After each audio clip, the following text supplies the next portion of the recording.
Welcome back to Cuthbert Cooks, or Cuthbert Cooks with Pirates. Had a little cataract done this afternoon or this morning, but I had to get back into finishing the terrines because we've been letting the meat marinate for just over 36 hours now. So I had to get myself out of hospital and then come down to finish this one off.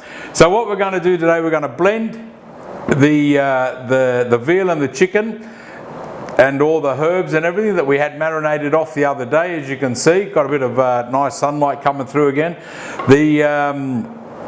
The chicken livers, I've taken them out of the milk, so they've been soaking. We've got some extra veal bacon, which we're going to use to line our terrines. I picked up a couple of beautiful lava terrine moulds from my mates down at Resto Fair at the Cash and Carry at Arjun. Good old Raphael, I said, listen mate, I need a couple of beautiful terrine moulds, and he said, I've got the ones for you. So I picked those up this morning. My mate Mr. Bruce went down to get those for me while I was having my eye played around with old Dr. Mustafa. So we're going to do we're going to blend the meat. We're going to do a little bit at a time. Then we're going to add in a little bit of the veal. Then we're going to add in a bit of the cream, and then we're going to pop it all into one big old stainless steel bowl to give it a good old mix. And then once that's done, we're going to add in the pistachios, and we're going to add in our little dried cranberries. So without further ado, I've got a lovely little R201 Robot Coupe that we're going to use today. I could mince this, but I'm pretty confident the old Robot Coupe's going to get it to the consistency I want.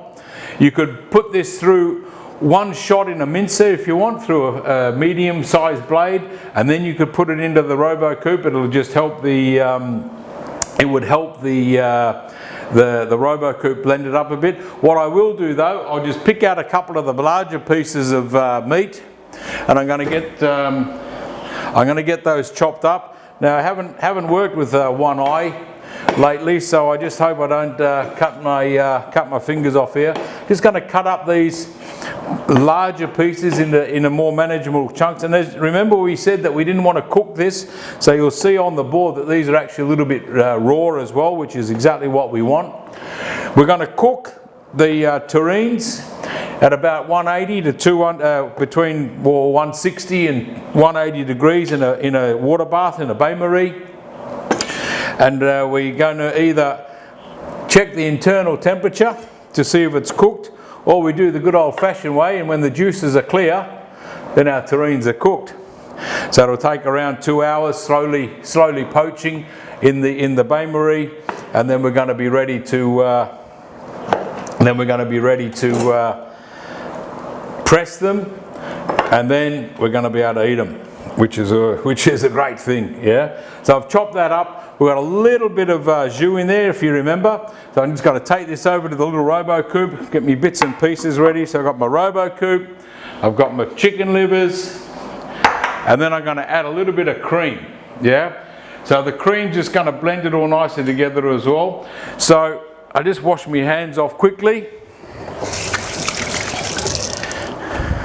Keep my hands nice and clean. Got a simple bain-marie here, just a simple gastronome. Fits these terrine moulds lovely. Going to fill it up with a little bit of boiling water later. Slide it into the oven and let those. And we're going to let those terrines cook for a couple of hours in our oven. So here we go. So first we get the.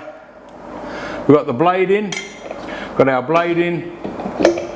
We're not going to overfill it. We don't want to stress the good old Robot Coupe. So we're going to do the mixture in little batches. And then what we also need to do, we're going to need to make sure it's evenly. We need to make sure that it's evenly blended. So that means we're going to have a little bit of a taste to make sure that the seasoning is consistent throughout. So we've got that there. Pop that in there. A little bit of an escaped onion. Gonna just wipe that down, keep that clean. So remember we had some little red onions in there as well. So the good old Robot Coupe, as you can see, an R201, one of the smaller ones, ideal for the home. And then we're just gonna pulse to get it going. I got the bowl cold as well. I want to keep the bowl cold. I don't want to heat it up too much. And that nice That's beautiful, absolutely beautiful. That's really, I'm just going to take that off. Just that little bit of, as you can see that little bit of pulsing on the Robot Coupe has already chopped up the meat. Now, you could actually stop here and pack this into the terrine molds to make a real chunky country style terrine if you want. But as we want a bit of a smooth one, we're going to pop him back on here. I'm going to add in another little bit, I'm going to add in another little bit of our chicken and our veal bacon and our veal loin in there. Pop in another couple of livers. On with our lid again, another bit of a pulse. Now we're going to let him run. Cream, I'm just going to drizzle the cream in. I'm having a look at the mixture as it goes round. I want to get it to that consistency, that nice smooth consistency of pate. Yeah, I want to make sure everything's blending up nicely. And then when I add the cream in, I want to make sure that the mixture doesn't split. That's why we keep it nice and cold. So everything came out of the fridge. I had the bowl nice and cold. I got nice cold cream, and now we're just going to drizzle this in. And I'm just going to watch inside.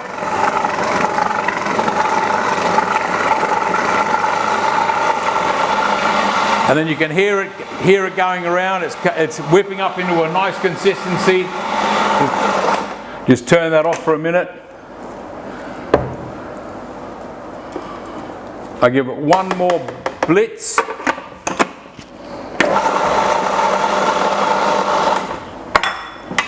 And our first part of the mixture is ready. So I'll bring this back across to the big board.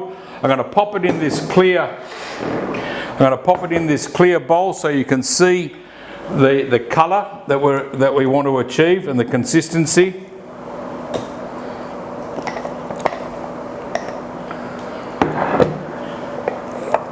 Take that out. Just watch your hands on the blade. This is super sharp. I mean, you've got to keep your blade sharp as well with your Robot Coupes. Yeah, so if you've got a good knife sharpener, or if you know how to do it yourself, make sure you keep your knives and your blades nice and sharp. Just pop that there. And as you can see, the consistency of this is quite firm. Yeah.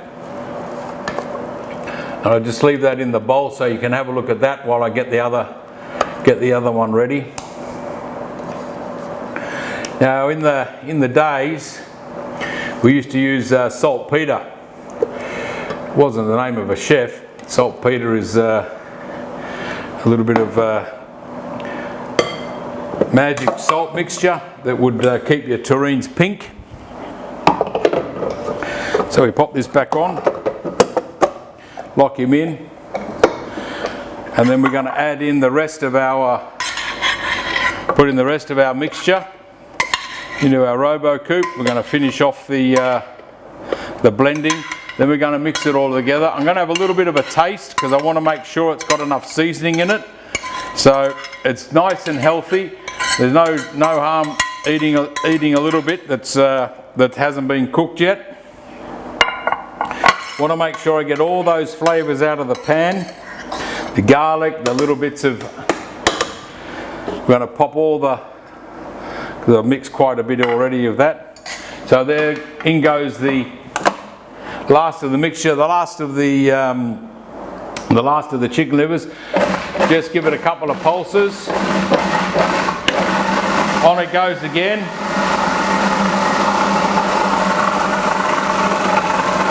In with the cream. Just grab another one. So the Robot Coupe's perfect. It's got the two entrances, yeah. So just popping in the cream down the back here, so the cream goes straight into the mixture, starts to blend. You know, it takes a little bit of practice, a little bit of you know, just knowing the terrine mixture and looking at the mixture to know when it's ready to come out of to be stopped, yeah, and how much cream you put in. The cream is just going to. The cream's going to allow the terrine to be nice and smooth, but also it'll give it a nice texture as well, yeah? Because this is a nice, You know, it is a smooth terrine. It's not a country style terrine with chunks. If we were doing a country style, then we'd want to be looking at doing just mincing the meat once, maybe you know, once through a medium blade, then once through a fine blade, and just packing it into the terrine molds to get a lovely chunky country style looking pate. But we want something a bit smooth here. That's enough. As you can see, it's quite quick. Let's have a look if we've got our consistency correct. See, colour's the same. So it's just practice, young chefs. You know, the more you do it, the more experience you gain, the better it is. So now we unload the last of our mixture. Pop out our blade, and you can really smell the flavour coming through already. You can smell the orange coming up through the mixture. Really, really nice. Just pop that down there. Going to scrape out our bowl. Yeah. No waste. So far so good with the one eye. Just need to be parrot. Arr, a large ship, said the actors to the bishop. So there we got that one. We've scraped out the bowl. Get the last of the bits out there. Just clean off this one a little bit more. Save all that. Pop this one over in the sink. So there we have our mixture, ready to go. Last thing to add, our pistachios, which we peeled. So they're ready to go in. And our little sweetener, which is our cranberries. I'm going to quickly transfer this into a larger bowl just to give myself a little bit more mixing room. Just pop this, going to move my chopping board away. So now we're going to just want to transfer this into a bit of a larger stainless steel bowl. Got our little Robot Coupe in the back there. So it did a great job blending our terrine mixture for us. And hopefully we're going to have enough for 2 of these lovely lava terrine molds to fill up. But before we do that, we're going to finish our mixture. Pop all that over there. Clean up in the back there. We're going to pop our cream back in the fridge. Got a little bit left over. I used about 300 ml cream for this mixture. So 300 ml of a good L&V cream. That will be enough for the mixture itself. And when we come back in another episode, we'll actually look at doing some other terrine mixes, just using chicken and cream. Yeah, maybe using a bit of panada. So I'm just mixing up our beautiful terrine. You know, the smell is just gorgeous. In go the pistachios, all of them. They are going to give it texture and they're going to give it colour. Just mix them in. In we go with some of our cranberries. Now the cranberries, because they're dried, you've got to make sure you separate them, or else you're going to have big chunks sitting in your terrine.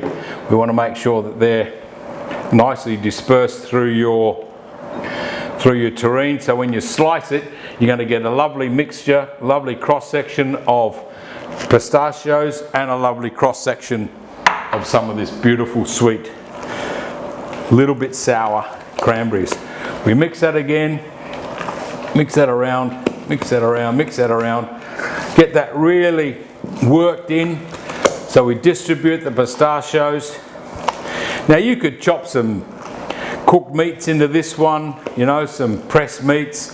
You could pop in some mushrooms if you wanted to. You know, it's really up to you as chefs to take it to the next level. Yeah, I just think this will work nicely because of the sourness of the cranberries. Yeah, and the see they're nicely distributed. You know, they're not sitting in great big clumps. So that's our mixture. I am going to taste this now. I just grabbed my little tasting fork here. Want to make sure the salt's right. So we just take a tiny little bit out.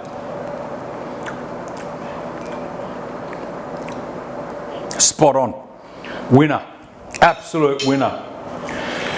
Another mix. So that's our terrine mix, done, ready. Gonna pop that in the fridge, be back. So here we go. So I've just popped the mixture in the fridge a bit. Now I got my beautiful cast iron enamel finished terrine molds. I love using these. They keep the heat, they cook evenly, they're absolutely fantastic. Now they are cast iron. I will put a touch of olive oil, because just to add another little bit of flavour. I'm going to brush that in, and then we're going to line the terrines. Yeah. Now terrines, you can line them with speck, yeah, pure fat. You can line them with veal rashers. Depending on the terrine, some people line them with, you can do pastry as well, of course, pâté en croûte. You can then line them out with, you can then line terrines out with vegetables as well, like a little bit of spinach, depending what you're doing, right? So a little bit of Savoy cabbage or spinach. So I've just lightly brushed that with a touch of olive oil. Yep. We do have quite a bit of fat on these already, and then we just line the terrine. Yeah, I start with the edges first. Start with this way first. I'll just move this out of the way. Can you see that, cameraman code? And then we have one on the end here, another one on the end, overlapping a little bit, and then we have coming up as well. Then we just overlap them, and this is going to give a lovely little outer casing for our terrine. And then what we could also do, once it's cooked, we could brush it with a bit of maple syrup or a little bit of date syrup, and we could actually give the whole terrine another little blast in the oven just to crisp with this. And then we're going to get that nicely overlapping, so it goes all the way to the bottom as well.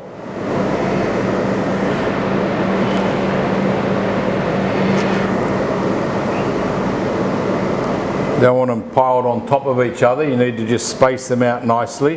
Yeah. Yeah, there's a lot of talk about gloves and all that sort of stuff again at the moment. You know, I don't like wearing gloves. You know, I keep my hands clean. I wash my hands all the time. You know, if you wear gloves, it's good to, you know, it's good in some of the messy jobs that you have to do around the kitchen. But wearing gloves all the time, I'd rather just have a good hygiene practice of washing my hands. Right, I'll grab my terrine mixture.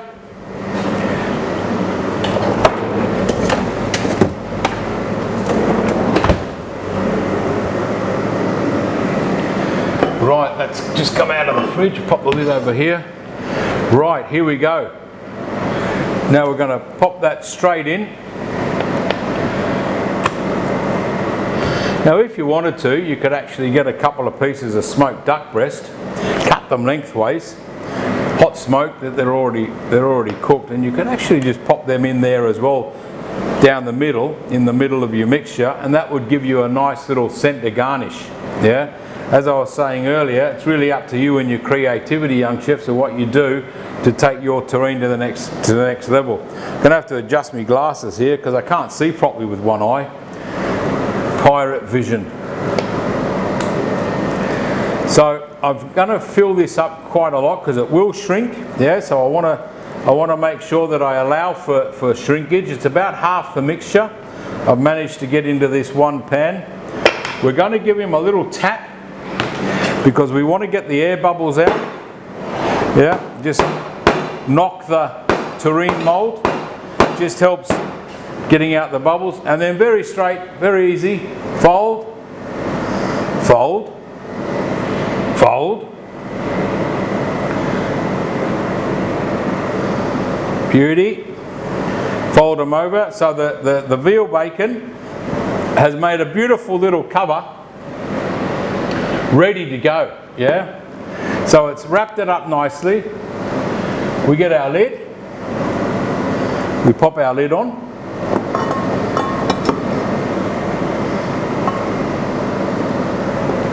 and that's going to be popped into the bain-marie in a minute. So I'll quickly do the other one while we're here.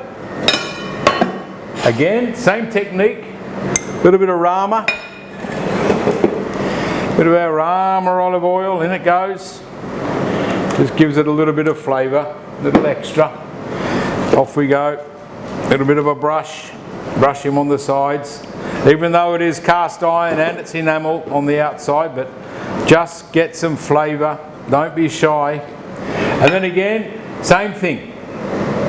We start to line the terrine mould and we start to separate our little rashers. We start at the ends again, start at the ends, and then we're going to fill up the terrine mould, and then we're going to have that covered as well. So we've just topped up the last one, we've filled him up, lid goes on, again, lid goes on, ready to cook. Bain-marie, Marie's bath, we're going to pop these inside. We pop these in. Once they're in the oven, I'm going to put the oven on around 160 to 180, about 2 hours, 2.5 hours. I'm going to keep checking to look at the juice colour. I'll pop me a little thermometer in. These are great, these little lava stone ones. They've got a little hole in here so you can pop your thermometer down in there. Of course it acts as a chimney, but can also help. I'm going to fill the water up 3/4 of the way, covering the terrine moulds. I'm going to use hot water when I put it in, but so I don't burn myself and splash water everywhere, I'm going to get the oven going first. I'm then going to pop these into the oven, and then I'm going to pour the water into the pan, and then I'm going to swing it round, close the door, and go and have a sit down, rest my eye a little bit. Once they're cooked, we'll be back to have a look. Cuthbert cooks with the Pirates and Robot Coupe. So we're back, pirate cooking. We've just taken our terrines out of the oven, and I'm just going to show you one of them, because as we bring them out of the bain-marie, we want to lift them out gently. We're just going to pop them down on the stove. We're going to keep the juice that's come nice and clear. As you can see, it's coming out nicely. The terrine hasn't shrunk, which I'm really happy about. The internal temperature is just over about 74, 75, so that's perfect. The juices are running clear. And what we're going to do with this now, we're going to let it rest, chill down. Now sometimes we would actually press your terrine. You could actually press it with a little board over the terrine, a 1 kilo weight, so you press it to firm it up. We're going to leave this in the mould overnight and then in the fridge, and then tomorrow maybe in about 24 hours we're going to come back, turn him out, slice him and taste. See you then. Here we are back again in our Basha 2, Cuthbert cooks. No pirate look on today, both eyes wide open.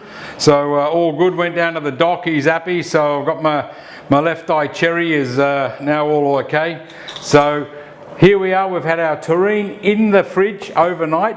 Yeah, now I didn't press it, as you can see it hasn't shrunk at all. Now to get it out of the mould, I'm just going to dip this into a bit of hot water, just helps to get the fat off it. So I'll go over to my little sink, just going to pop it in the sink, got some nice hot water in the sink, going to just melt down the fat around the sides just to help loosen it off.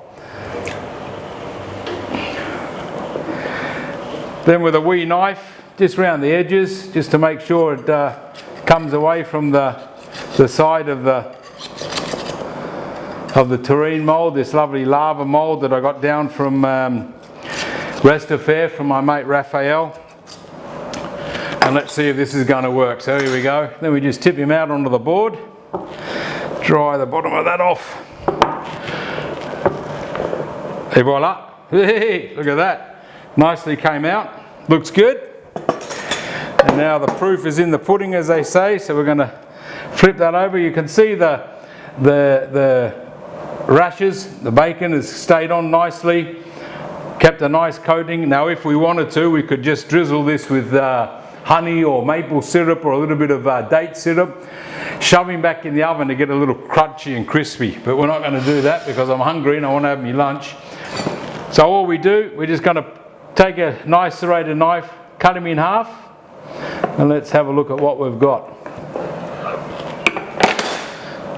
There we are, beautiful. We can see the pate's cooked, the terrines cooked nicely. We've got little cross section of our pistachio nuts and some beautiful little cranberries there. I'm going to let cameraman Code zoom in on that one while I go and get me toast, because I do like toast.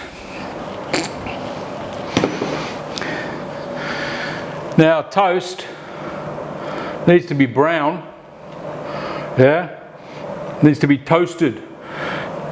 Toast shouldn't look like a piece of bread that's been waved at a rainforest, yeah. We've got to toast our bread to get it nice and toasted. I'm going to use a little wholemeal bread here. You can use Melba toast, which is a white bread, which is traditionally used for serving terrines. You can use brioche. Just use some normal brown bread, put a bit of butter on it if you like, and then serve it with something that's a little sweet. So I've got a little fig jam here, but you could use quince, you could use whatever. So I'm going to cut a couple of slices. Let's see how it slices. Just gently down. Got a little bit of, lovely little bit of orange peel coming through there as well. Another slice, 2 per person. Just slice carefully because it is delicate. Yeah, we don't want to destroy our beautiful work. So we just lift this one off. You've got to be careful when you come down around the cranberries. Pop that on. Move this to the side. Just lift this one off over here. I've got my other board underneath.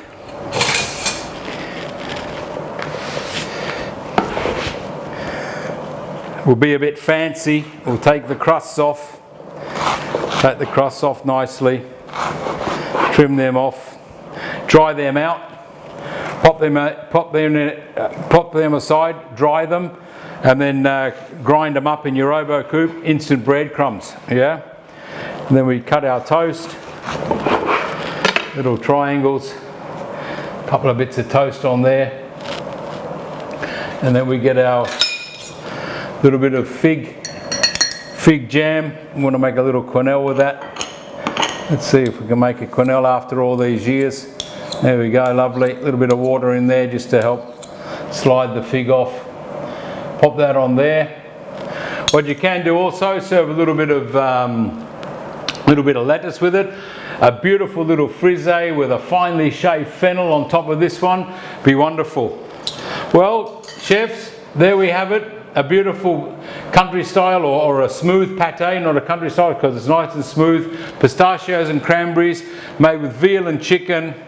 We've added some veal bacon in there to give it a bit more fat. We finish it with cream. Blitzed it up in our good old Robot Coupe, in our R201, sorry, the R201 we used to blend the mixture together. Poured in the cream gently, poached him off in a bain-marie in our beautiful lava terrine molds.